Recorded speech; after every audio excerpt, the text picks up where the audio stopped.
오늘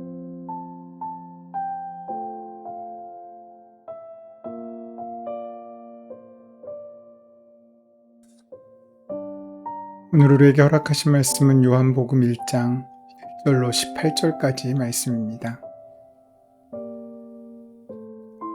태초에 말씀이 계시니라. 이 말씀이 하나님과 함께 계셨으니 이 말씀은 곧 하나님이시니라. 그가 태초에 하나님과 함께 계셨고 만물이 그로 말미암아 지은 바 되었으니 지은 것이 하나도 그가 없이는 된 것이 없느니라. 그 안에 생명이 있었으니 이 생명은 사람들의 빛이라. 빛이 어둠에 비추되 어둠이 깨닫지 못하더라. 하나님께로부터 보내심을 받은 사람이 있으니 그의 이름은 요한이라. 그가 증거하러 왔으니 곧 빛에 대하여 증언하고 모든 사람이 자기로 말미암아 믿게 하려 함이라. 그가 이 빛이 아니요 이 빛에 대하여 증언하러 온 자라. 참빛 곧 세상에 와서 각 사람에게 비추는 빛이 있어나니 그가 세상에 계셨으며 세상은 그로 말미암아 지은 바 되었을 때 세상이 그를 알지 못하였고 자기 땅에 오매 자기 백성이 영접하지 아니하였으나 영접하는 자 곧 그 이름을 믿는 자들에게는 하나님의 자녀가 되는 권세를 주셨으니 이는 혈통으로나 육정으로나 사람의 뜻으로 나지 아니하고 오직 하나님께로부터 난 자들이니라. 말씀이 육신이 되어 우리 가운데 거하심에 우리가 그의 영광을 보니 아버지의 독생자의 영광이요 은혜와 진리가 충만하더라. 요한이 그에 대하여 증언하여 외쳐 이르되 내가 전에 말하기를 내 뒤에 오시는 이가 나보다 앞선 것은 나보다 먼저 계심이라 한 것이 이 사람을 가르침이라 하니라. 우리가 다 그의 충만한 데서 받으니 은혜 위에 은혜로라. 율법은 모세로 말미암아 주신 것이요 은혜와 진리는 예수 그리스도로 말미암아 온 것이라. 본래 하나님을 본 사람이 없으되 아버지 품속에 있는 독생하신 하나님이 나타내셨느니라. 오늘부터 우리는 요한복음의 말씀을 묵상합니다. 요한복음은 예수님께서 하나님의 아들 그리스도이심을 믿게 하고 또 그의 이름을 힘입어 생명을 얻게 하려고 쓰여진 책입니다. 예수님과 늘 동행했던 제자 요한을 통해 바라본 예수님의 삶이 우리 인생의 귀한 길라잡이가 되어줄 것을 오늘 우리는 소망하며 묵상을 시작해야 할 것입니다. 요한복음은 제4의 복음서라고도 불립니다. 성경에는 복음서라고 명칭이 붙은 4개의 복음서가 있는데 마태, 마가, 누가복음을 합해 공관복음이라고 하고 요한복음을 제4의 복음으로 명명합니다. 앞선 3개의 복음서는 주로 예수님의 삶을 기록하는 데 주안점을 두고 있습니다. 그러니까 예수님의 삶을 객관적으로 자기의 관점에서 바라보는 기록물인 셈입니다. 그래서 이 3개의 복음서를 공관복음이라고 부릅니다. 쉽게 말하면 한 사람의 주인공을 각각의 자리에서 바라본 전기라는 말입니다. 그런데 요한복음서는 조금 다릅니다. 이는 전기라기보다는 평전에 가깝습니다.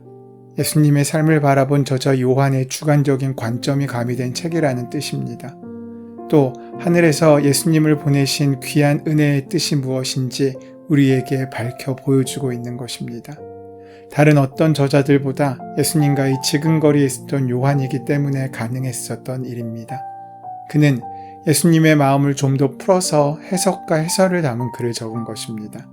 그래서 사람들은 요한복음서를 공관복음서의 증복판 혹은 해설서라고 부르기도 합니다. 이 요한복음에서 중요한 것은 믿음의 관점으로 보는 것입니다. 믿음은 모든 그리스도인에게 매우 중요한 의미를 가지고 있습니다. 믿음은 폭풍 속 바다 위를 힘겹게 노저어가는 배와 같은 인생에서 동력잔치와 같고 메마른 광야 같은 인생에서 만나는 오아시스 같은 것이기 때문입니다. 믿음을 매우 추상적으로 표현했지만 실상 믿음이 우리 삶에 실현되는 것은 매우 구체적인 일이라고 할 수 있습니다.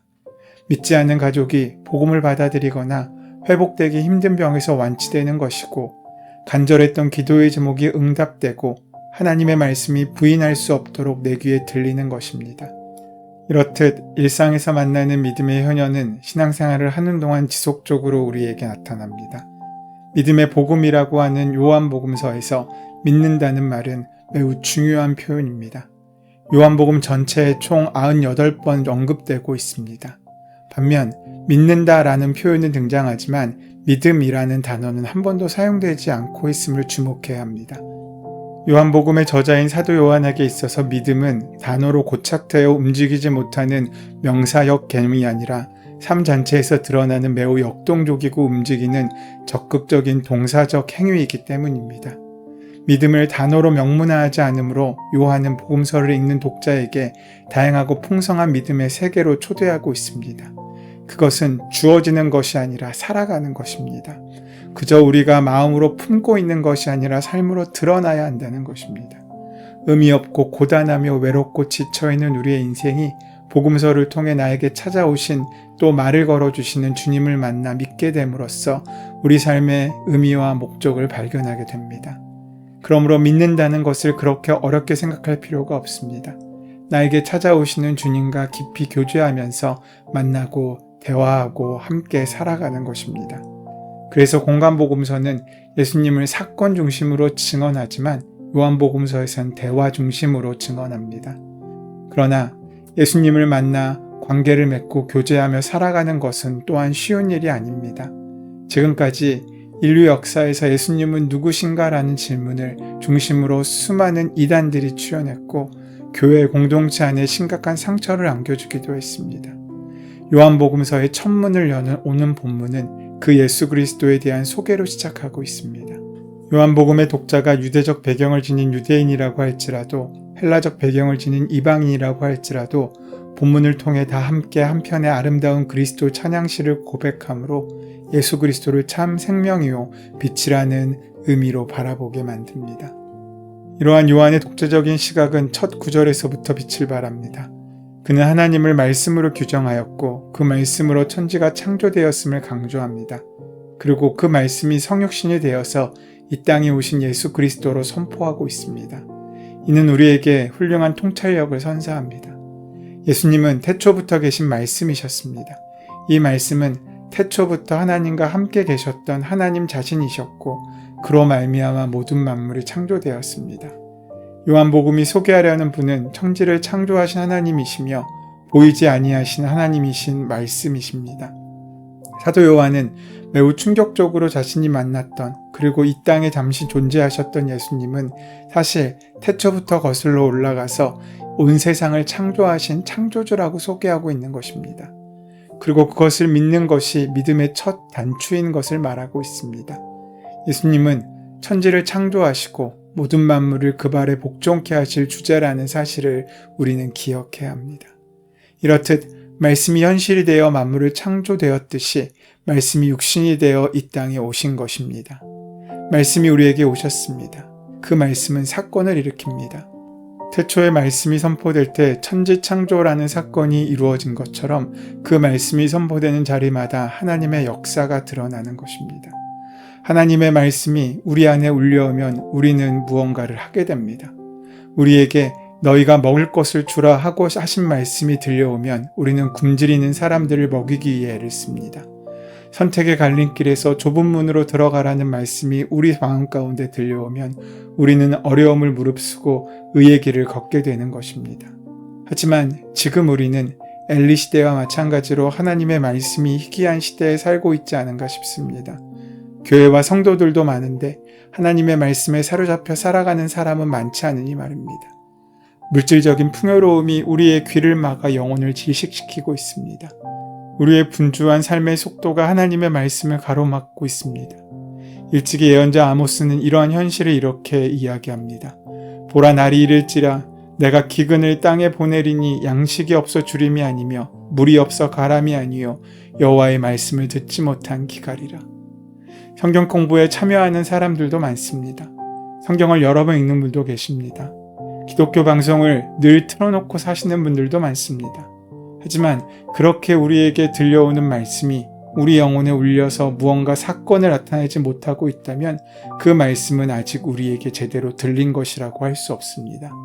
삶으로 번역되지 못하고 남은 말씀은 종종 우리 속에 축적되어 교만과 편견이라는 도구로 바뀌기도 합니다.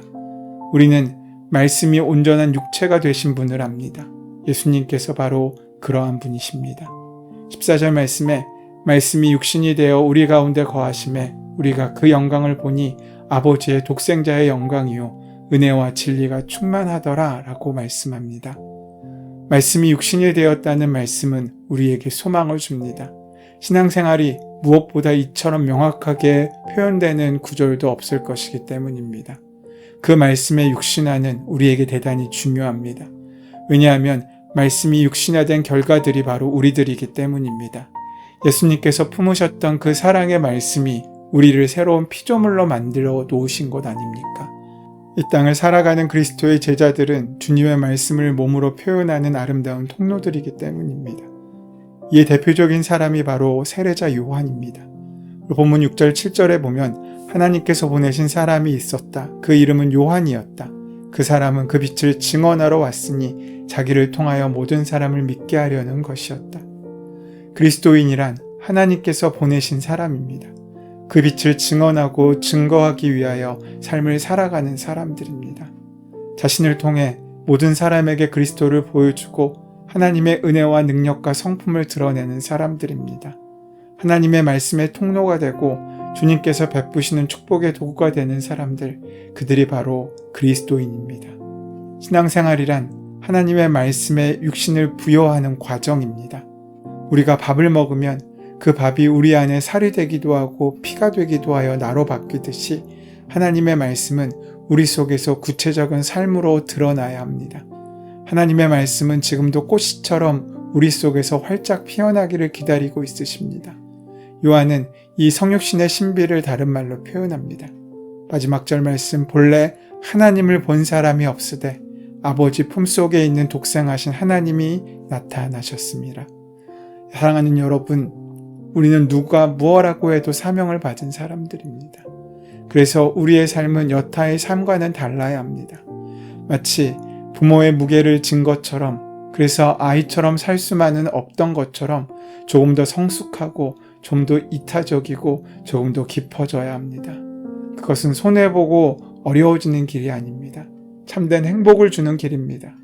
인간은 행복해지려고 온갖 노력과 수단을 동원하였지만 인간의 열심과 의지와 훈련으로는 근본적인 문제를 해결할 수 없습니다. 참된 빛을 외면하면 어둠 속에 있을 수밖에 없습니다. 하나님의 형상으로 지어진 인간은 하나님의 자녀가 되어야만 하나님께서 주시는 참 평화를, 참 행복을 누릴 수 있습니다.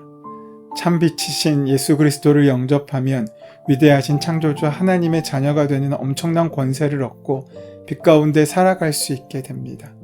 자신을 지으신 자기 존재의 원형이신 분이 찾아와도 알아보지 못하는 무지야말로 우리 인간의 최대의 비극입니다. 주님께서 오늘도 우리의 마음문 앞에 서서 문을 두드리며 기다리고 계신데 그 주님을 영접하지 않고 바깥에 세워놓고 자신의 일에 몰두만 하고 있다면 그것만큼 어리석은 일도 없을 것입니다. 우리 인간의 마음 가운데 하나님이 계셔야 할 공간을 하나님의 완전한 형상이시요 본체이신 예수 그리스도로 채우는 것이 바로 진정한 평안이고 행복입니다. 누에는 뽕잎을 먹고 비단을 토해냅니다. 소는 풀을 먹고 우유를 만듭니다. 성도는 하나님의 말씀을 먹고 하나님의 영광을 드러내는 존재이어야 합니다. 하나님의 말씀과 우리의 삶을 일치시켜 나갈 때 우리는 비로소 하나님과의 일치를 경험할 수 있게 되고 하나님의 뜻이 내 뜻이 되어 하나님께서 원하시는 자리에 가고 하나님께서 기뻐하시는 일을 하는 참된 은혜의 삶을 살 수 있게 된다는 것입니다. 말씀이신 그 주님이 오늘 우리에게 오고 계십니다. 아니, 과거에도 오셨고 오늘도 오시고 내일도 오실 것입니다. 그렇게 당신을 맞아 말씀이 육신이 되어줄 한 사람을 찾고 계십니다. 예전 마리아의 몸을 빌어 이 땅에 오셨던 것처럼 오늘 주님은 우리의 몸을 빌어 이 땅에 또다시 오시기를 원하십니다. 그래서 나의 몸과 나의 삶과 나의 마음과 나의 모든 것이 예수님의 그 삶을 닮아서 이 땅에 작은 예수님으로 살아가는 삶을 살게 하시기 원하십니다. 이 시간 주님을 기억한 우리의 모두의 마음과 삶 가운데 그리스도의 참된 사랑과 은혜와 소망의 마음과 말씀들이 가득 채워지게 될 때 우리의 하루는 천국에서의 살아가는 귀하고 복된 날로 바뀌게 될 것이고 우리가 살아가는 삶의 자리들은 천국의 땅으로, 천국의 지경으로 넓어지게 될 것입니다. 그 주님을 함께 모시고 귀하게 살아가는 은혜가 함께 하시기를 소원합니다. 우리 모두가 하늘로부터 오시는 주님을 받아 모시는 거룩한 성전이 되는 거룩한 산 제물이 되는 삶이 되기를 소원하고 축원합니다. 은혜의 주님, 이 세상을 사랑하셔서 독생자를 이 땅에 보내주셨고 예수 그리스도를 믿도록 요한복음을 우리에게 허락하시니 감사합니다. 우리에게 믿음을 더하셔서 성경에 기록된 예수님에 대한 모든 증거를 온전히 믿는 믿음을 주시고 그 능력을 이 땅 가운데 온전히 누리는 귀한 삶을 살아갈 수 있도록 함께하여 주시옵소서. 예수님의 이름으로 기도드립니다. 아멘. 이제 이 아침 우리에게 허락하신 말씀이 나에게 주시는 말씀으로 만나지기 위하여 본문의 말씀을 깊이 묵상하시고 함께 기도하는 시간 가지도록 하겠습니다. 함께 기도합니다.